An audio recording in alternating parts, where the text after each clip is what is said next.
اچھا، میں کہہ رہا تھا پہلے چھوٹی سی ایک بات دیکھ لو کہ انسان اور زندہ انسان حساس اور ذی جان، ایک تو اسے خود پتہ ہے کہ وہ زندہ ہے، اس کا احساس ہے کہ وہ زندہ ہے۔ زندہ انسان اور اگر اس کا کوئی عقیدہ بھی ہو تو ایک ذی جان اور ذی عقیدہ انسان جب یہاں دنیا میں اپنی موجودگی کا جائزہ لیتا ہے تو وہ کسی نہ کسی طریقے سے اپنے آپ کو اپنے گرد و پیش کی کائنات سے متعلق سمجھتا ہے، اور اگر تعلق نہ ہو تو زندہ نہیں سمجھتا اپنے آپ کو۔ تو پھر اس تعلق کو چونکہ عقیدہ ہے، اگر عقیدہ نہ ہو تو انسان اور کائنات کے تعلق کے قیام تک ہی کھیل رہتا ہے۔ یہ بات سمجھے؟ اگر عقیدہ نہ ہو تو پھر انسان اور اس کائنات کے درمیان تعلق کی حد تک ہی زندگی رہتی ہے۔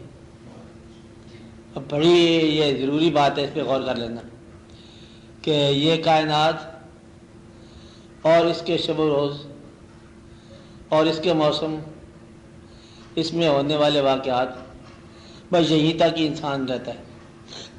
عقیدہ نہ ہو تو انسان فطرت کی رنگینیوں اور نارنگیوں تک ہی سمجھ سکتا ہے، اپنے آپ کو بھی اور اپنی زندگی کو بھی اور اپنے گرد و پیش کو بھی۔ مثلا وہ یہ سمجھتا ہے کہ موسموں کا تغیر و تبدل یہ سورج کے دم سے ہے، اور کیوں ہے کہ زمین کی گردش سے ہے، اور زمین کی ڈھیری گردش یا اینول گردش اپنے گرد یا سورج کے گرد، اس کے دم سے موسموں کا تغیر و تبدل آتا ہے اور دن رات کا بننا آتا ہے، ہواؤں کے چلنے سے موسم بدلتے ہیں، اور سورج کی وجہ سے یہ ساری گرمی یا تازگی قائم ہے، وہ یہ جانتا ہے۔ لیکن سورج ایسا کیوں ہے اور زمین ویسے کیوں ہے یہ وہ نہیں جانتا۔ یہاں عقیدہ کام آ سکتا ہے۔ بند کر دو آواز کو، کیا ہے آواز ہے کیا مطلب؟ آپ بات سمجھ رہے ہیں؟ رہنے دو ٹھیک ہے۔ مقصد یہ ہے کہ انسان اس کائنات کے اندر ہونے والے واقعات سے متعلق رہتا ہے، اس کائنات کے اندر ہونے والے واقعات کے متعلق جاننا چاہتا ہے اور جانتا ہے، تحقیق کرتا ہے، تجسس کرتا ہے، غور کرتا ہے، راز دریافت کرتا ہے، وجوہات دیکھتا ہے، نتائج دیکھتا ہے، لیکن یہ سب ایسا کیوں ہے یہ وہ نہیں جان سکتا۔ تو اگر زندگی عقیدے سے محروم ہو تب بھی کائنات سے متعلق رہتی ہے۔ اب سمجھیں نا، آپ کی زندگی اپنے گرد کی کائنات سے متعلق رہے گی۔ اب یہ کہ جب بھی آپ بے عقیدہ ہونے کے باوجود آپ جب بھی کسی زندگی کا بیان کریں گے تو اس میں گرد و پیش کے واقعات آئیں گے، موسم آئیں گے، زمین آئے گی، آسمان آئے گا، سارے واقعات۔ اس کے پیچھے، اس فطرت کے رنگ کے پیچھے کوئی فطرت بنانے والے کا ذکر نہیں آئے گا۔ جب انسان، باشعور انسان، اگر وہ عقیدہ بھی رکھتا ہو تو پھر وہ اپنے اور کائنات کے تعلق کے دریافت کے بعد اس تعلق کو پیدا کرنے والے کو بھی دریافت کرتا ہے۔ آپ سمجھ آئے نا؟ تو تیسرا واقعہ انسان، کائنات اور خدا، تو صاحب عقیدہ جو ہے اس کھیل کے اندر رہتا ہے کہ میں کس حد تک میں ہوں، کائنات کس حد تک کائنات ہے، اور بھیجنے والے نے کس حد تک مجھے کہاں تک بھیجا۔ وہ اپنی زندگی کو کسی بھیجنے والے کے مرہون احسان سمجھتا ہے۔ یہ ہے عقیدہ۔ اب اس میں سوال پیدا ہوتا ہے کہ آپ جب کائنات کو دیکھ رہے ہو، مطلب سورج روشن ہے، ہوتا رہے، چاند روشن ہے، ستارے ہیں، اگر یہ ساری کائنات کی تمام اشیاء اگر آپ پر اثر نہ کریں تو فائدہ کون ہے آپ کے لیے؟ تو گویا کہ اس کائنات کی ہر چیز اس کائنات میں باہوش اور باشعور انسان کے لیے ہر وقت ایک اثر رکھتی ہے، اور وہ اثر وہ ہمیشہ محسوس کرتا ہے، اور جب وہ اس کو سمجھ آ جائے یا سمجھ نہ آئے تو پھر اس کو وہ متعلق سمجھتا ہے اس کائنات کے بنانے والے سے کہ دیکھو میرے اللہ نے کتنا رحم کیا کہ آج موسم اچھا ہے۔ حالانکہ موسم اچھے ہوتے ہی رہتے ہیں، کوئی موسم اچھے ہوئے لوگوں کے لیے، لیکن وہ کہتا ہے کہ آج کا موسم بہت اچھا ہے، اللہ نے مہربانی کیا ہے۔ میرا خیال ہے کہ اس شخص پر کوئی اللہ ناراض ہے، شادی والے دن تو اوپر سے اتنی بارش ہوگی، ساری شادی درم برم ہوگی، کہتے ہیں نا کچھ اس کے اوپر کوئی ناراضگی تھی، اتاب لگتا۔ تو صاحبان عقیدہ اپنے علم اور اپنی تحقیق کو فرمان الہی کے متعلق کرتے ہیں، اس کے قریب کرتے ہیں، اور اپنے احساس کو، اپنے مشاہدات کو، اپنی دریافت کو منشاء الہی کے تابع کرتے ہیں کہ لینا اسی کائنات سے ہے۔ انہیں حصہ خیال کا حصہ کہاں سے ملے گا؟ کائنات سے۔ آپ کو بات سمجھ آ رہی؟ مثلاً مشکل بات تو نہیں ہے، آسان، کہ اگر آپ غم زدہ ہیں فرض کرو تو یہ غم اسی کائنات سے ملا ہے؟ آپ پیدائش میں تو نہیں لائے تھے غم۔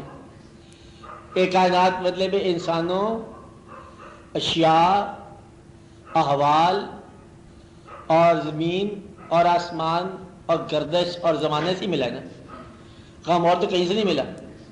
رشتہ داریاں، کوئی دور دراز کا بندہ اتفاق سے آگے پیچھے ہو گیا، آپ کا غم بن گیا، کسی اور جگہ سے کوئی خبر آ گئی، غم آ گیا، تو یہ غم جو آپ کو ملا اسی کائنات سے آپ کو ملا،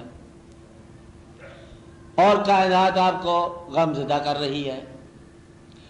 اور کبھی آپ کو یہ کائنات خوش کر رہی ہے، خوشی کی خبر آ گئی بیٹھے بیٹھے، وہ جی مبارک ہو، کیا ہو گیا؟ کہتے مبارک ہو، میں چاند ہو گیا، مطلب اچانک ہی چاند ہو جاتا ہے، خوشی مل جاتی ہے۔ پھر جو اہل عقیدہ ہیں وہ کہتے ہیں کہ غم آ گیا، کہتے ہیں انا للہ و انا الیہ راجعون، خوشی آ گئی تو کہتے ہیں الحمدللہ، خوشی مل گئی، عید آ گئی، خوشی مل گئی۔ تو گویا کہ یہ کائنات آپ کی باطنی اور ظاہری زندگی کی پرورش کرتی ہے۔ توانائی یہاں سے ملے گی، خوراک، احساس یہاں سے ملے گا، غم یہاں سے ملے گا، خیر سے خوشی یہاں سے ملے گی، اور جتنے بھی آپ کے ظاہری باطنی گواہ ہیں سارے کے سارے یہیں سے تربیت پائیں گے، اور یہاں ہی آپ کی زندگی مکمل ہوگی۔ اور جو لوگ عقیدے سے بغیر ہیں اور وہ پھر ان کو کائنات ایک دن ختم کر دے گی، وہ کہتے ہیں کہ گردش روزگار ختم کر گئی اور وہ آدمی چلا گیا سفر پہ، روانہ ہو گیا، اور اس کو کچھ نہیں پتا کہ سارے آتے ہیں سارے چلے جاتے ہیں۔ اور عقیدے والے کہتے ہیں کہ یہ زندگی آپ غور کرو کہ میں نے کیا بنا کے رکھا ہے تمہارے لیے۔ پھر وہ جب غور کرتے ہیں تو پھر وہ کہتے ہیں ربنا ما خلقت ھذا باطلا، میرے رب یہ جو کچھ تو نے بنایا ہے یہ عین حقیقت ہے، یہ باطل نہیں ہے۔ تو گویا کہ اسی کائنات سے آپ نے اپنا احساس، اپنی زندگی، اپنا غم، اپنی خوشی اسی کائنات کے مشاہدات سے حاصل کرنی. عقیدہ آپ نے یہاں سے حاصل نہیں کرنا، عقیدہ آپ کو دین نے دے دیا. عقیدہ تحقیق سے نہیں ملنا، عقیدہ یہ تسلیم سے ملا ہے.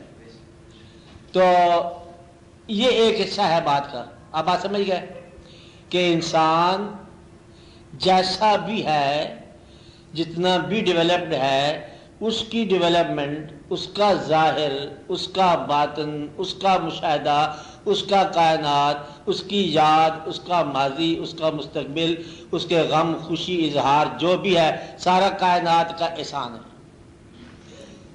اور وہ کچھ بھی نہیں کیا انسان نے، صرف بیٹھے رہو تو آپ پرورش پاتے رہتے ہو. کمال کی بات. آپ خالی بیٹھے ہیں اور پرورش پا رہے ہیں، خالی بیٹھے ہیں ذہن ڈیولپ ہو رہا ہے، خالی بیٹھے ہیں نظارے آپ کے سامنے سے گزر گئے، میلہ دیکھ لیا گھر بیٹھ کر. یعنی کہ خالی اپنی جگہ پر قائم رہنے سے غم اور خوشی کی وافر مقدار میں خوراک مل جاتی ہے. آپ کی زندگی محفوظ ہے، اس کو محفوظ لگا دو، تالا لگا دو، بے شک ڈیفینس کر دو، تو باہر سے خبر آ جائے گی غم کی. دوست تو محفوظ نہیں ہے نا، رشتہ دار تو محفوظ نہیں ہے نا، فرض کرو آپ محفوظ ہی ہو گئے. وہ ایک کہانی آپ کو یاد ہوگی کہ اگر کسی کو دعا مل جائے یا بد دعا مل جائے کہ اس کی زندگی اب تیری ہمیشہ رہنے والی زندگی ہو گئی، تو کچھ عرصے کے بعد وہ چیخے لگائے گا. پہلے اولاد مر جائے گی، اس کی زندگی اب بھی ہوگی نا، ماں باپ مر گیا، اولاد مر گیا، حتیٰ کہ واقف سارے ختم ہو گئے. وہ کہے گا میں کہاں پر پھنس گیا اجنبی دیش میں. تو لازوال زندگی بھی لازوال غم کا باعث بن جائے انسان کے لیے. تو اللہ کی یہ مہربانی ہے کہ آپ کی فانی زندگی فانی غم دیے فانی ہو کے چپکے سے رخصت ہو جاؤ. کیونکہ اگر آپ کو باقی بنا دیا جائے تو اتنا غم آپ سمیٹ ہی نہیں سکتے، اتنی یادیں آپ سمیٹ ہی نہیں سکتے، اور آپ تیسرے دن استعفیٰ دے دو گے. اور اتنا بڑھاپا بتدریج، استغفر اللہ، یعنی کہ کچھ سال کے بعد 50-60 سال کے بعد تو انسان ویسے ہی کہتا ہے کہ پیکٹ ڈلیور ہو جائے آئندہ چپکے سے. تو جب اتنا بوڑھا ہو جائے، لازوال عمر ہو جائے، تو وہ یا تو ساری کائنات لازوال ہو، تو چہرے سارے کے سارے اگر ایک ایک کر کے ختم ہو جائے تو پھر آپ کے لیے ایک وبال بن جائے، ایک عذاب بن جائے. اس لیے اللہ تعالیٰ نے آپ کو ایک ایسی زندگی عطا کی ہے جو اپنی ڈیوریشن میں مکمل غم اور مکمل خوشی اور مکمل مشاہدات کر کے مکمل طور پر رخصت ہو جاتی ہے. یہ اس کی بڑی مہربانی. میں کہہ یہ رہا تھا کہ آپ کے غم، آپ کی خوشی، آپ کا باطن، سارا اس کائنات نے آپ کو دیا. کبھی کبھی ایسا ہوتا ہے کہ آپ اگر غمگین ہوں، جو غم آپ کو کائنات نے دیا، ماحول اہم بات ہے، وہ ماحول جس نے آپ کو غم زدہ کیا، آپ کو غم دے کر خود غمگین ہو جاتا ہے. کبھی کبھی نہیں بات سمجھ آئی. غم دینے کے بعد غم دینے والا بھی غمگین ہو جاتا ہے، اور پھر اس طرح آپ کا غم جو ہے نا وہ پرورش پاتا ہے کہ غم دینے والی شے غم دینے کے بعد خود غم زدہ ہے. یہ کسی کسی کے ساتھ ہوتا ہے. آپ کو بات سمجھ آئی؟ ورنہ اگر غم دینے کے بعد غم دینے والی شے غمگین نہ ہو تو کہتے ہیں ظلم کیا اس نے. آپ کو بات سمجھ آئی نا؟ کائنات ظالم ہے، غم دیا اور سورج صاحب چمکتے رہے اور ہم غم زدہ رہے. میری دنیا میں جگنو کی روشنی ہی نہ رہی اور اس کی دنیا میں روشنیوں کے فوارے رہے، کیا رہے. سمجھ بات؟ یہ کیا ہے؟ یہ ظلم کی تعریف ہے. کیا وہ جو غم دینے والا ہے، جو کائنات اس غم میں شرکت نہ کرے تو پھر یہ کیا ہوگا؟ آپ اسے ظلم کہتے ہیں. اور اگر آپ کو یہ محسوس ہو کچھ عرصہ کے بعد کہ غم دینے کے بعد وہ ماحول بھی غمگین ہو گیا تو پھر آپ کا غم جو ہے نا وہ چیسٹ ہو جائے گا، نوبل ہو جائے گا، کہ غم اب ایک امانت کے طور پر پرورش پائے گا. نہیں بات سمجھ آئی؟ پہلا غم جو تھا نا اور وہ ایک پنشمنٹ تھا، اب غم دینے کے بعد ماحول بھی غمگین ہو گیا، اب یہ غم جو ہے ایک امانت کے طور پر پرورش پائے گا. بات سمجھ آئی نا؟ تو غم دینے والی جو کائنات ہے کبھی کبھی آپ کے غم میں خود بھی غم زدہ ہو جاتی ہے، یا آپ کے احساس میں غم زدہ ہو جاتی ہے. اگر آپ کے احساس میں یہ کائنات غمگین ہو جائے آپ کو غم دینے کے بعد، تو آپ کا ریلیشن کائنات سے ہو گیا. بات سمجھ نا؟ تو آپ اپنے آپ کو کائنات سے متعلق سمجھنے لگ جاؤ. مثلا آج آپ کے گھر میں خوشی ہے، ایسے لگتا ہے کہ ساری کائنات خوش ہے. اب آپ کا تعلق کائنات سے ہو گیا برابر کا. خوشی میں کائنات خوش نظر آئی. یہ اچھے انسانوں کے ساتھ ہوتا ہے جو اپنے آپ کو تقریباً خوش قسمت سمجھتے ہیں کہ غم میں ہر چیز غمگین نظر آئے، خوشی میں ہر چیز خوش نظر آئے. میری بات سمجھ آ رہی ہے آپ کو؟ کبھی کبھی آپ کے غم میں اگر کائنات خوش نظر آئے ظلم، آپ کی خوشی میں کائنات غمگین نظر آئے تو یہ ڈسکوارڈینیشن، کوئی نہیں بات بنی. کبھی کبھی ایسا ہوتا ہے کہ ایک انسان جسے فطرت پرورش دیتی ہے یا پرورش کرتی ہے جس کی، وہ کائنات کا اتنا ہی اہم حصہ ہو جاتا ہے جیسے باقی کائنات. اس کی داستان کائنات ساری کے لیے غم کا باعث بن سکتی ہے. اس کا قصہ، اس کا واقعہ ساری کائنات کے لیے غم بن سکتا ہے. اور یہاں آ کے وہ واقعہ آتا ہے کہ ایک آدمی غمگین بیٹھا ہے، کائنات سے متعلق ہے، تو اسے ایسا احساس ملا، وہ کہتا ہے کہ نیر کی جو آواز ہے نا، یہ بھی جدائی کی فریاد کر رہی ہے جیسے میں جدائی میں ہوں. اب آپ سمجھ رہے ہیں نا؟ جیسے کیا ہوں کہ میں جدائی میں ہوں. خود خدا سے اس دنیا میں آنے کی جدائی کے بارے میں مولانا روم غور کر رہے ہیں تو ہر طرف سے کائنات اس کے ساتھ اگری کر کے فریاد کی سی آواز آ رہی ہے. اب کائنات اس کے ساتھ اگری کر گئی نا. یہ ایسا آدمی جو ہے نا، یہ فطرت کا حصہ ہوتا ہے. اب بات سمجھے نا؟ ایسے آدمی جو ہوتے ہیں نا، یہ ان کو بہت کوئی اور نام دیا جاتا ہے کہ ان کا غم جو ہے کائنات سمیٹتی ہے اور کائنات ان کے غم کو دوبالا کرتی ہے. ان کی خوشی کائنات سمیٹتی ہے اور دوبالا کرتی ہے. مطلب آپ نے یہ دریافت کرنا ہے کہ اس کائنات کے لیے آپ کتنا میٹر کرتے ہیں، یہ کائنات آپ کے لیے کتنا میٹر کرتی ہے. راز میں یہ بتاتا ہوں کہ یہ نہیں ہو سکتا کہ آپ کے آنے اور جانے کے بعد اس کائنات میں فرق نہ پڑا ہو. فرق پڑا ہے. آنا ضروری تھا اور پھر اس ٹائم کے بعد جانا ضروری تھا. اب یہ آپ نے دریافت کرنی ہے کہ وہ کون سی ضرورت تھی جس کی وجہ سے آپ کو آنا پڑا، اور اب کیا ضرورت ہے جس کی وجہ سے آپ کو جانا پڑ رہا ہے. آپ نے صرف اتنی سی چیز دریافت کرنی ہے. یہ آپ کو بتاؤں کہ ضرورت بڑی تھی، اور ایک آدمی کے پیدا ہونے پر کروڑوں سال کا منصوبہ اور انویسٹمنٹ ہے نیچر کی، ورنہ کوئی چہرہ چہرے کے برابر ہو جاتا، کوئی انسان انسان کے برابر ہو جاتا، کوئی اور واقعہ ہو جاتا. اب آپ سمجھ رہے نا؟ تو گویا کہ بڑے ہی کوالٹی کنٹرول کے ساتھ آئی بات، سمجھائی سے بات بڑے حساب سے یہ بات آئی ہے. تو آپ کا ہونا اسی زمان و مقام میں، اسی کائنات میں، اسی جگہ پر، اسی ماحول میں، اسی وقت میں عین ضروری تھا. اب آپ سمجھ رہے؟ اور پھر کچھ عرصہ کے بعد اتنا ہی ضروری ہے آپ کا واپس جانا. اور اگر اہل عقیدہ ہو اور اہل عقل ہو اور آپ کو آنے کا اہمیت نہ پتہ ہو اور جانے کی ضرورت نہ پتہ ہو، آپ یہ سمجھو کہ آپ غافل ہو. اب آپ سمجھ رہے ہیں؟ نیچر کا کوئی بھی عمل جو ہے نا وہ بے مقصد نہیں ہے. آپ کے ہونے کا مقصد آپ نے دریافت کرنا ہے، اور یہ مقصد جو ہے اس وقت دریافت ہوتا ہے جب آپ اس کائنات کے ساتھ مالک کائنات کے حوالے سے متعلق ہو. اب بات میں ہے نا کہ یہ جو آپ مثلا آپ محنت کر رہے ہیں، محنت کا نتیجہ کامیابی ہے، تو یہ تو آپ کہہ رہے ہیں نا عقل سے کامیابی ملی.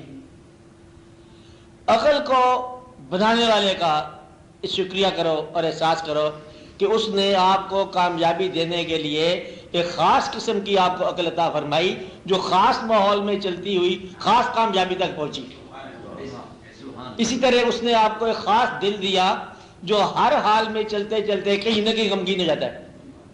اب یہ غم جو ہے نا عطا ہو گیا. بات سمجھ نا کہ یہ عطا اس نے کیا کہ یہ دل چلتے چلتے کہیں نہ کہیں جو ہے یہ انوالو ہو جاتا ہے. یہ دل جو ہے نا اب محبت والا دل ہے. تو یہاں آپ دیکھتے رہتے ہو، اپنا انوالو ہونا دیکھتے رہتے ہو، مصروف ہونا دیکھتے رہتے ہو. میں بڑا بزی ہوں، بچوں کے لیے خوراک بچوں کے لیے. بچے کیا ہوتے ہیں؟ عطا. بچوں کے لیے احساس کیا ہوتا ہے؟ عطا دینے والے کی عطا، دینے والے کے حوالے سے یہ عطا ہے نا، تو حوالہ نہ بھولنا۔ تو اس لیے ایسا نہ ہو کہ کبھی حوالہ بھول کے تو جو چیز تمہارے حوالے کیا ہے اسی میں لگ جاؤ۔ حوالے اس نے کی ہے، حوالہ وہی رہے گا۔ شے میں نہ گم ہو جانا، دینے والے کا خیال رکھنا، نعمت میں نہ گم ہو جانا، منعم کا خیال رکھنا، غم میں نہ گم ہو جانا، دینے والے کا خیال کرنا، خوشی میں نہ گم ہو جانا، خوشی دکھانے والے کا خیال رکھنا، زندگی میں نہ گم ہو جانا، زندگی دینے والے کا خیال کرنا، اور موت میں بھی غم زدہ ہونا، دینے والے کا خیال لحاظ رہے کہ اس کی مرضی جب چاہے اٹھا لے۔ میرا مقصد یہ ہے کہ آپ دین والوں کے لیے یہ بہت ضروری ہے کہ آپ اپنے اعمال اور اپنے مشاہدات اور اپنا سفر اور اپنے واقعات کو اس کے حوالے سے پہچانو، ورنہ ساری کی ساری گمراہی ہو جائے گی، محنت بھی ہوگی اور گمراہی بھی ہو جائے گی۔ آپ بات سمجھ رہے ہیں؟ یہ چھوٹی سی بات ضروری تھی۔ دائی صاحب آپ کو بات سمجھ آ رہی؟ نیکی بھی اگر اس کے حوالے کے بغیر ہو، مجبوری کی نیکی، یہ تمہاری انا ہے۔ نیکی جو ہے نا مجبوری کی جو ہے یہ بھی تمہاری اپنی کوئی انا ہے۔ عبادت جو ہے یہ بھی تمہاری اپنی انا ہے۔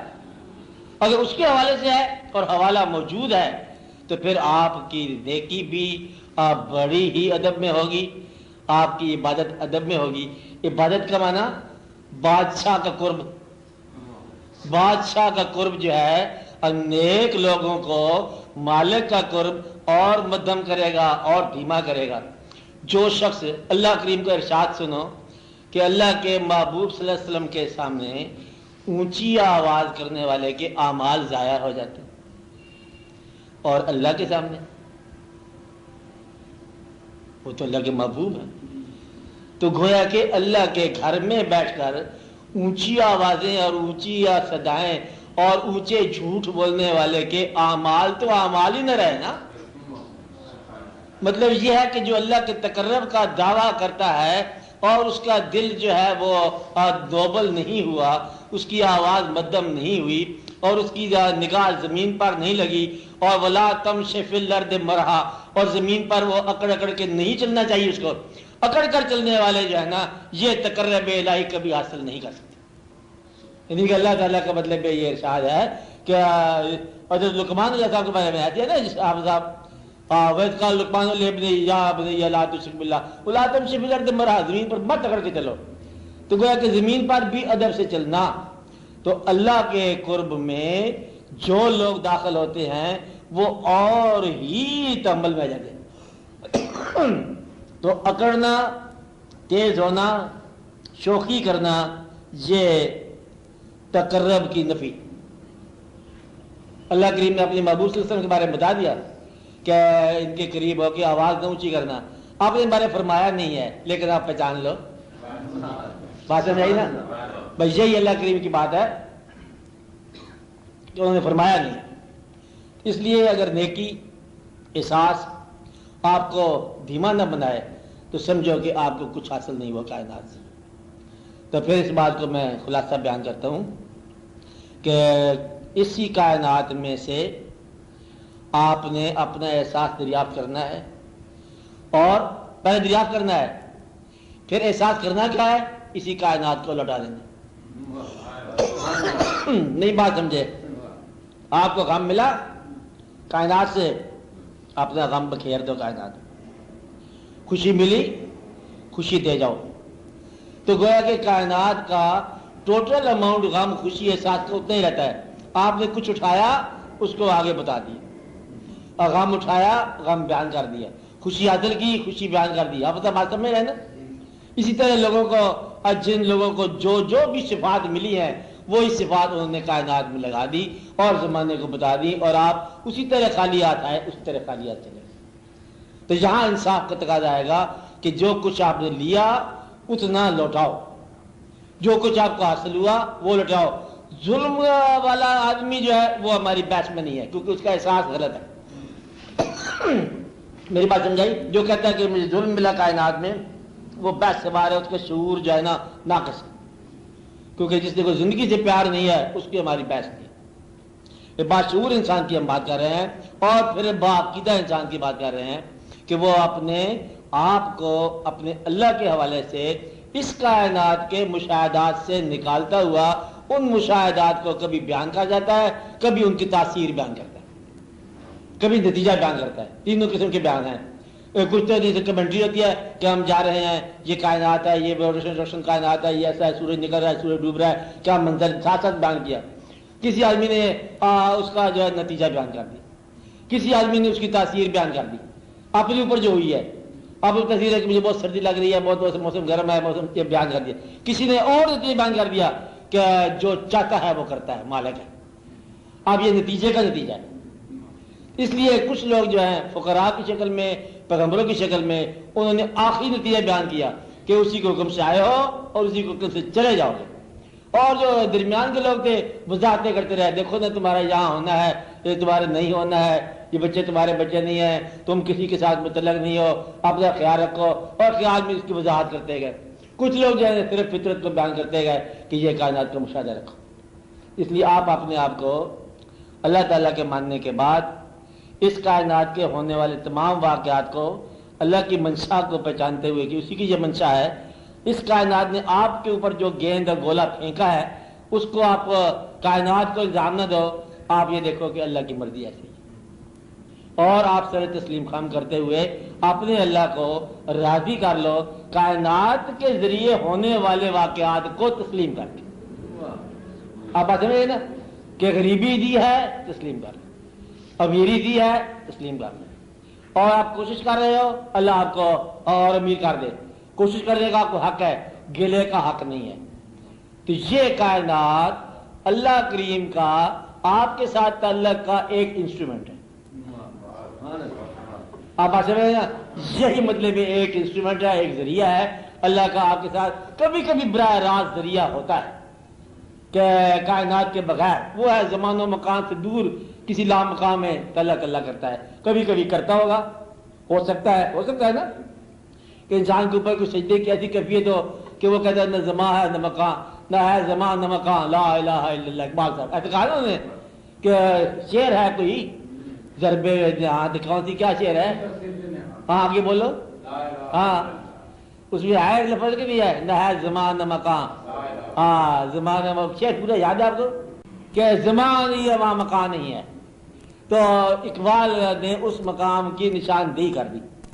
ایک مقام آتا ہے زندگی میں جہاں زمان اور مکان نہیں ہوتے، یہ کبھی کبھی کسی کو ملتا ہے مقام، ورنہ زمان و مکان کی قید میں آپ پابند رہیں گے، زمان و مکان کے اندر آپ گزریں گے، زمان و مکان سے گزرتے ہوئے خالق کون و مکان کو فراموش آپ نے نہیں کرنا۔ پھر آپ کو یہ راز ہاں پھر آپ کو سمجھ آتا ہے۔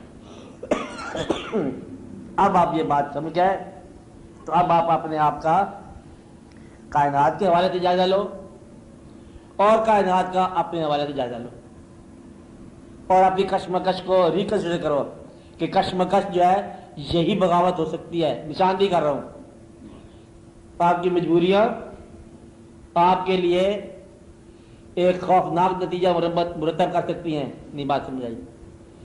آپ کی مصروفیت گمراہی ہو سکتی ہے، آپ کی مصروفیت عبادت ہو سکتی ہے، آپ مجبوری میں جو عمل کر رہے ہیں جائز ہو سکتا ہے، مجبوری میں جو عمل کر رہے ہیں ناجائز ہو سکتا ہے، آپ کے اعمال ثواب ہو سکتے ہیں، آپ کے اعمال عذاب لا سکتے ہیں۔